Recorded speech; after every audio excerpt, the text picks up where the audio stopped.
বুধবার দ্বিতীয় দফার ভোট আর এই হাই ভোল্টেজ পরিস্থিতিতে সাপ্লিমেন্টারি বা অতিরিক্ত ভোটার তালিকা প্রকাশ করল নির্বাচন কমিশন।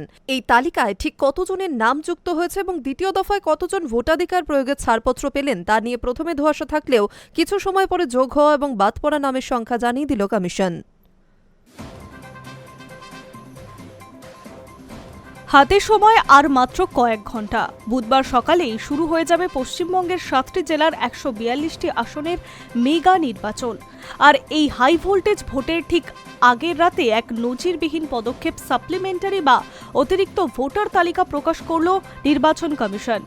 ট্রাইব্যুনালের মাধ্যমে যে সমস্ত ভোটারদের নাম নিয়ে বিবাদ বা নিষ্পত্তি বাকি ছিল তাদের নিয়েই এই তালিকা। প্রথম দফার আগে ট্রাইব্যুনালের প্রকাশ করা তালিকায় নাম যোগ হয়েছিল 139 জনের।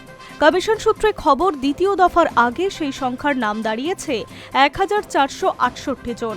নাম বাদ পড়েছে 6 জনের। নির্বাচন কমিশন তাদের নিজস্ব ওয়েবসাইট ট্রাইব্যুনালে নিষ্পত্তি হয়ে যাওয়া ভোটারদের এই অতিরিক্ত তালিকা আপলোড করেছে। নিয়ম অনুযায়ী যাদের নাম মূল তালিকায় ছিল না কিন্তু আইনি প্রক্রিয়ায় বৈধতা পেয়েছে তারাই এই তালিকায় স্থান পান।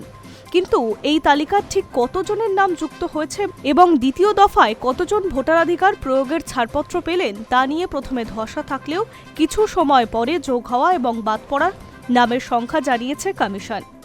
High news network.